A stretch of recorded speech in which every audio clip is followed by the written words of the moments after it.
지난 시간에 이어서 내 인과 내 나팔, 내 인, 첫째 인, 둘째 인, 여기에서 내 인, 네 번째 인까지, 그 다음에 네 번째 인과 네 번째 나팔, 첫째 나팔, 둘째 나팔, 이 기간 동안에 지속적으로 영혼불멸설이 확산되는데요.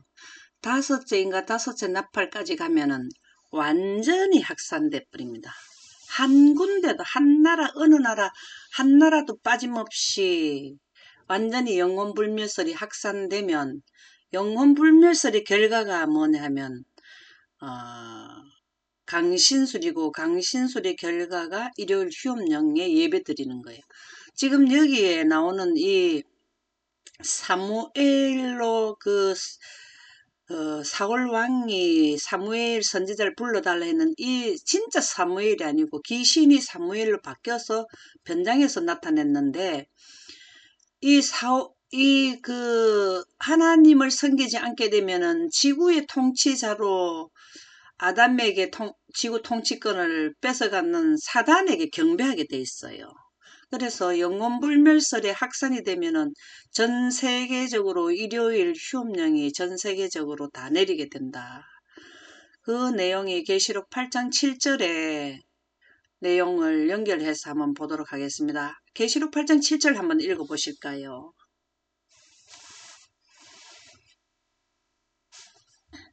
첫 대전자가 나팔을 부니 피 섞인 우박과 불이 나와서 땅에 쏟아지매 땅의 3분의 1이 타버리고 수목의 3분의 1도 타버리고 각종 푸른 풀도 타버렸더라. 네. 첫째 인을 보니까 땅의 3분의 1이 타버렸죠. 땅에 있는 수목의 3분의 1도 타버렸고 각종 풀도 타버렸다. 이때 당시에 뭘 했냐면은 이 타게 한 자들이 인에 나타났는데 흰말을 탄 자들이 그 무엇을 가졌나? 그때 무기를 가지고 나왔잖아요. 활인가요? 뭐 하여튼 이 흰말을 탄 자가 능력을 행하니까 인에는 흰말이 나오는데 흰말 탄 자는 늦은비 성령을 받은 사람들이거든요. 그 사람들이 하나님의 권능, 우리도 어제 저녁에 성령에 대해서 했는데 성령이 권능이라 그랬잖아요. 온 우주를 통치하는 하나님의 힘, 능력, 권능, 에너지, 그것이 하나님이 빛이고 성령이고 능력이다. 그 능력을 우리에게 행해 주는 것이 바로 첫째 천사가 나팔을 불 때 이때를 말하는 거죠. 자, 그럴 때 어떤 일이 일어나느냐. 교회정언 9권 43쪽에 보면 불신이라는 건 하나님을 등졌다라는 거죠. 강신술이 세상에서 강한 요새를 확보하고 있다. 언제? 요새를 확보한다. 전 세계적으로 하나님을 불신하는 것은 영혼 불멸설이죠. 그죠? 생기를 존재자로 해버리게 되면은 하나님을 믿는다 하면서 하나님을 등지는 거예요. 가인의 예배, 아벨의 예배 우리가 화요일 금요일 저녁에 우리가 공부했죠. 가인이 하나님을 섬긴다는 것은 제단을 쌓았다는 건 하나님을 섬기는 건데 그 제도가 틀린 거예요. 그는 자기가 농사 지은 걸 했다. 그게 불신이라는 거죠. 하나님의 빛을 등진 것이 가인이고 아벨은 하나님의 구속의 대경륜에 의해서 십자가를 통해서 영광이 다시 와서 우리 인류를 구원시켰다는 그 믿음으로 말미암는 의의 기별인 구속의 대경륜을 이해한 그대로 제사를 지냈는데 양을 잡아 제사를 지냈잖아요. 그럴 때 하늘에서 영광이 내려와서 그 재물을 살랐단 말이에요. 그래서 양을 잡아 제사 지내는 분들은 영광으로 예배를 드리는 자들이고, 그 다음에 하나님의 빛을 등진 상태에서 영광 가운데 있는 하나님의 성령인 하나님의 생기를 존재자로 해버리면은 불신이 돼버립니다. 그리고 뭘로 가냐면 강신술로 가게 돼 있어요. 시초는 잘 몰라요. 다 같이 하나님을 섬기고 다 같이 말씀을 보기 때문에. 그러나 결과에 가보면은 그렇게 된다는 거죠. 그래서 세상에서 강한 요새를 확보한다. 최초의 영혼불멸설 설교를 우리의 인류의 조상인 아담과 하와에게 했는데 계속해서 지구의 전체에다가 확장시켜 나오는데 그래도 성경에 기록된 아담이 셋을 낳고 셋이 누구를 낳고 이 전부 다 하나님의 영광을 준수한 자들이 있었잖아요. 그런데 이 셋째 천사 기별에 와서는 하나님을 믿는 백성들까지도 일요일을 강요하는 기간이죠. 그게 뭐냐면 강신수를 그들에게 계속해서 전념시키려고 전도를 한다라는 거죠. 이게 이제 세상에서 강한 요새를 확보하고 있다. 그래서 확보해버리죠. 예. 첫째 인과 첫째 나팔 불 때 하나님의 영광 기별도 나가고 영혼 불멸설도 나가고 같이 맞춰요. 전 세계적으로 하나님의 영광이 온 세상에 예, 온 세상이 환하더라. 계시록 18장도 응하고 또 계시록 18장에 보면은 바벨론이 완전히 바벨라되는 것도 계시록 18장에 나오잖아요. 두 기별이 완전히 같이 전파되고 마치게 된다. 큰 빛을 받은 자들이 오늘날 냉랭하고 불성실했어야 되겠는가? 하나님의 말씀은 성경책은 빛입니까? 그렇죠? 그래서 그리고 그 영광 기별을 받은 자들도 이렇게 냉랭하고 불성실해서는 안 된단 말이죠. 우리는 환란의 시기 직전에 와 있기 때문에 영광 보존자들은 뭘 해야 된다고요? 셋째 천사 기별을 전하는 분들을 서로 그 많은 그 여기 이게 이른 아침에 나갔는데 계속해서 증가시키잖아요. 9시에 나가가지고 또 추수꾼을 더 데리고 이게 이제 증가시키는 거예요. 이게 성실하게 일을 하는 거잖아요. 그래서 증가시켜야 된단 말이죠. 그래서 우리는 환란의 시기 직전에 와 있다. 작은 환란과 큰 환란 직전에 있기 때문에 여기에서 늦은 비 성령을 받은 자들을 우리가 학복을 많이 돼야 된다는 말씀이죠. 거의 생각조차 할 수 없는 공고가 우리 앞에 놓여 있다. 여기에는 제가 아무리 여러 시간에 그 이 시간대를 설명을 해봐도 막상 닥치면은 더 이 전쟁이 치열하다라는 겁니다.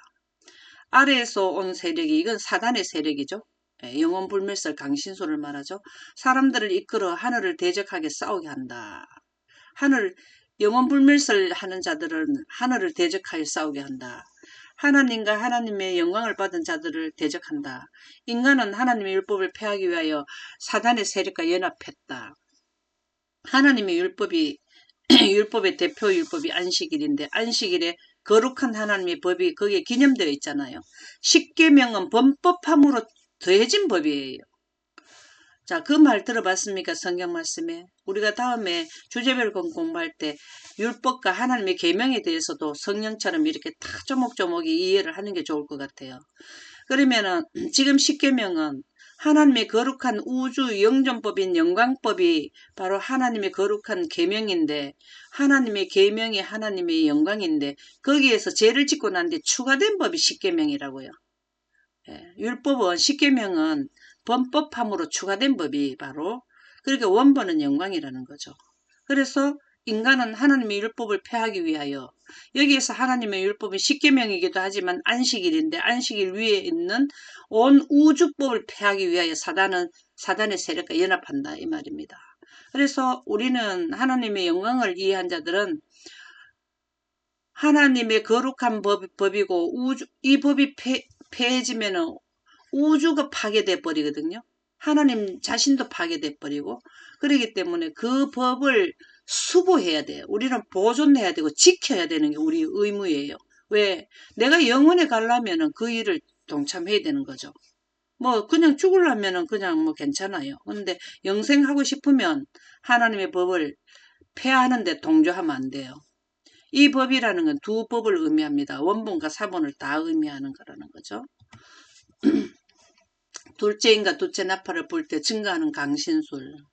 점점 우리가 첫째 나팔 불 때 이제 봤죠. 근데 둘째 나팔을 불 때 바다가 3분의 1이 피가 되는 이런 일이 일어날 때에도 계속해서 뭘 하냐면은 시간이 점점 짧게 남았다는 걸 알면 알수록 사단은 전 세계적으로 한 국가도 빠짐없이 다 자기들의 복음을 선포해야 전 세계인들이 다 멸망의 길로 가기 때문에 사단의 목표점은 하나님을 살리려고 하는데 사단은 하나님을 어떻게 하면 마음을 괴롭게 할 것인가 연구 끝에 모든 사람들을 죽음으로 몰고 가는 게 하나님을 마음 아프게 하는 그거를 하려고 이때까지 노력하고 있다. 영감의 말씀에 그렇게 나와요. 그래서 전 세계적으로 죽음으로 가는 영혼 불멸설을 그 결과가 일요일을 지키게 하는 일에 최선을 다하는 게 바로 이 작은 환란 기간이라는 겁니다. 그러면은 가려 뽑은 기별 이익은 57쪽에 보면 여기 두 번째 천사 기별이 더 강력한 기별이죠.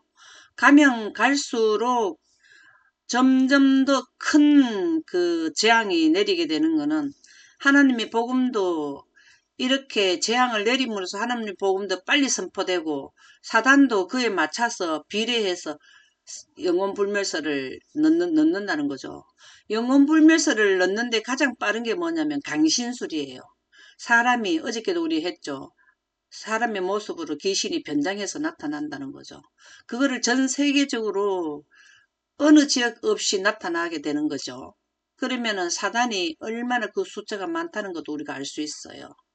그래서 가려 뽑은 기별 이익은 57쪽에 보면 늦은 비가 내릴 때 사단은 놀랍게 활동하게 되는데 조금 전에 했는 말씀 여기에 기록이 되어 있네요. 제가 미리 설명드렸죠. 예. 늦은 비가 내릴 때 계속해서 이때는 늦은 비가 지속적으로 원하는 자에게 영광기별을 받은 자들에게 원하는 자에게 다 줘요. 원하는 자에게는 준단 말이에요. 근데 사단의 영도 원하면은 사단의 영이 그에게 내리게 됩니다. 가짜 늦은 비 성령을 내리게 됩니다. 그래서 우리가 영을 분별을 잘해야 돼요. 우리가 지금 성령에 대한 개념을 갖기 위해서 시간 될 때마다 지금 성령 10편까지 나갔죠. 예. 어느 영을 우리가 원해야 되느냐를 분명히 깨달으려면은 뭘 해야 되냐면 성령에 대한 본질과 개념, 예, 이것이 이해되어져야 됩니다. 늦은 비가 내릴 때 사단은 놀랍게 활동하게 되는데 심지어 그리스도의 모습으로 나타난다. 사람의 모습, 천사의 모습, 제자들의 모습으로 나타나다가 이제는 누구까지 나타나면 예수님의 모습으로도 나타난다 이 말이야. 아주 인자하고 아주 부드럽게 병 고쳐주고 누가 안 넘어가겠습니까? 사단은 인간의 형태로 나타날 뿐 아니라 예수 그리스도의 형체를 쓰고 나타날 것이다. 예수님의 모양 그대로 나타난다는 거예요. 이게 변장의 대가입니다. 사단은 변장의 대가예요. 그래서 진리를 배척한 세상은 그를 만주의 주요 만왕의 왕으로 받아들일 것이다. 하나님도 인간의 그 살아가는 자연의 원칙을 벗어나게 하는 게 영광이 임하게 되면은 기적과 표적이 나타나고 사단도 변장술에 대가는 사람은 그렇게 변장을 못 해내요. AI 기술에 의해서 뭐 만들어내기는 해도 사단처럼 실질적으로 여기 보면 그리스도의 형체를 쓰고 나타난다. 이 정도로 이렇게 바로 해내지를 못한다는 거죠. 우리는 AI는 기계로 한다는 걸 다 알잖아요. 실질적으로 예수님의 형체를 쓰고 나타난다. 그렇게 변장을 잘 한다는 거죠. 그래서 이 사단은 예를 들어서 우리 가족 중에 누가 죽었다 이러면은 말, 음성까지 완전히 다 그 변장을 한다는 거예요. 그대로 한다는 거예요. 그래서 진리를 배척한 세상은 그를 만주의 주요 만왕의 왕으로 받아들일 것이다. 진리를 배척한 자들이 빛을 등진 자를 말합니다. 하나님의 성령인 생기, 영생가는 생기, 창세기 1장 3절의 빛을 거절하게 되면 누구를 받아들이나? 사단이 인간의 형태로 나타나고 그리스도의 형체로 쓰고 나타나는 사단을 따르게 된다. 그 누가 이거를 하나님이 영을 모르면은 이 영을 선택하지 예수님은 6천년 뒤에 끝에 나타나는데 미리 나타나서 이렇게 하면은 진짜인가 하고 얼마나 사람들이 많이 가겠어요. 그래서 미국의 초자연적인 무서운 광경을 만들어 세상에 목격하게 할 것이다. 그러면은 우리도 뭐 한다고? 이게 땅의 3분의 1이 타고 이렇게 하지만 여기도 미국에 이때 뭘 하냐면 초자연적인 무서운 광경 사단도 환경을 이렇게 파괴할 수 있다라는 겁니다. 예. 얼마나 무서운 거예요.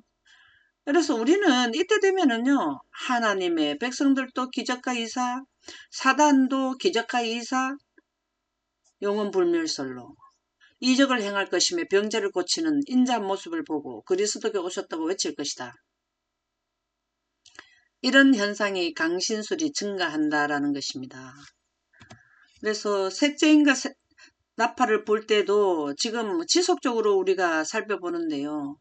지속적으로 점점 더 사건이 더 강하게 더 전쟁이 심해진다는 것입니다. 그래서 우리가 첫째 나팔 이거를 알아야 되는 거는 강도가 점점 세져서 여기 가면 끝난다는 건 하나의 우리 내비게이션이에요. 이게 우리에게 길을 안내해주는 표지판이라는 겁니다. 그리고 지구의 시간표예요. 시간표. 지구가 끝나는 시간표. 여기가 되면은 영생 가느냐 영멸 가느냐를 결정짓는 게 요기간에는 끝나는 시간표가 끝나는 거예요. 요기간에. 그리고 나면 큰 환란에 가면은 이제 큰 환란에선 또 하는 일이 따로 있죠. 그죠? 계시록 8장 10절에서 11절을 보면은 이게 큰 별이 이게 순수기 강에 떨어져서 강 3분의 1이 순수기 되어서 많은 사람들이 죽게 된다 이 말입니다. 이렇게 되는 거는 점점 뭘 얘기하냐면은 어느 것든지 빨리 선택을 해라는 징조가 나타나는데 이때에 가장 활동을 많이 해서 자기 편으로 데려가는 게 강신술이에요. 강신술. 어느 지역이든지 어느 사람이든지 다 이 강신술을 접해야 돼. 왜? 믿는 사람들한테까지도 나타나서 강신술로 유혹을 한단 말이에요. 예. 그렇지만 우리는 그 입에서 나오는 말로 죽어도 다시 산다는 건 성경하고 배치된다 하는 거를 가지고 있는 사람들은 그걸 거절하게 되잖아요. 근데 그걸 모르는 사람들은 강신술 한 그 예수님으로 나타난 자들에게 병도 고쳐주고 하니까 그걸로 간단 말이에요. 그죠? 저기 문제 87쪽에 보면 성도들은 현대 진리를 완전히 이해하며 현대 진리가 무슨 진리가 현대 진리일까요? 현대 진리 이러면 뭘 말할까요? 현대 진리. 현대 진리는 뭐를 말할까요? 세천서. 예, 맞습니다. 세천사 기별인데 세천사 기별은 현대 기별이고 현대 진리고 셋째 천사 기별은 현재 진리인데 현재 진리는 현대 진리 첫째 천사 기별, 둘째 천사 기별 내용과 셋째 천사 기별 내용하고 시기 기별 이게 현재 진리예요. 그래서 성도들은 셋째 세천사 기별을 완전히 이해해야 된다. 이게 바로 예언이잖아요. 예언. 그리고 영광, 영생과는 생기가 여기 생기를 온 전 세계적으로 전파하는 게 셋째 천사들이잖아요. 영광기별, 그 다음에 시기기별, 조사심판기별 이런 내용들이 1260일 동안 이 내용을 완전히 이해해야 돼요. 그래서 현대지를 완전히 이해하라는 것은 예언입니다. 예언. 자, 예언의 끝에는 뭡니까? 우리가 영광으로 옷을 입고 어디를 가요? 하늘나라 가는 거죠. 그래서 영생과는 생명의 요소를 이해하고 그 다음에 이 기간이 선택을 하고 이 기간이 끝나면 하늘나라 간다. 이러한 내용들을 전해줘야 된다는 거죠. 영혼불멸설이 감염되면 죽습니다. 이런 거를 다 우리가 폭로해줘야 되는 거죠. 그것을 성경에 기초하여 추정해야 된다. 성경에 기초한 거는 사람이 죽으면은 죽은 자의 상태를 확실히 이해해야 되는데 죽으면 우리는 생각을 할 수 없어요. 원소로 흙으로 돌아가 버린데 뭐가 됩니까? 왜냐하면 마귀의 영들이 그들에게 나타나 사랑하는 친구요, 친척들이라고 공언하면서 안식일이 변경된 사실과 누가 안식일을 변경시키라 했습니까? 자기네 능력으로 지금도 천주교에서는 자기네 교권으로 안식일에서 일요일로 바꾸는다. 이렇게 바꿨다. 이렇게 십계명에 기록하고 있잖아요. 그죠? 그런 말은 틀린 말이에요. 여기에 따라가면 안 되는 거죠. 그러면서 일요일을 지키라는 거죠. 사실과 다른 비성경적인 교리들을 선포할 것이기 때문이다. 영광기별과 안식일기별을 깨달은 분들은 성경하고 배치되는 말을 하는 자들의 말을 아무리 강신술을 해가지고 사람들을 미혹해도 안 넘어간다는 거죠. 그래 하려면 미리 뭘 해야 되냐면 예언과 안식일과 영광에 대한 개념을 완전히 이해해야 된다 이 말이에요. 현대진리 세천사 기별을 꼭 이해해야 된다라는 말씀입니다. 세천사는 1843년 두 번째 천사 기별은 1844년 셋째 천사 기별은 미운 물건이 설 때부터 이게 다 뭡니까? 우리 인류의 표지판 내비게이션이잖아요. 그게 예언이라는 거죠. 자, 오늘은 여기까지 하도록 하겠습니다.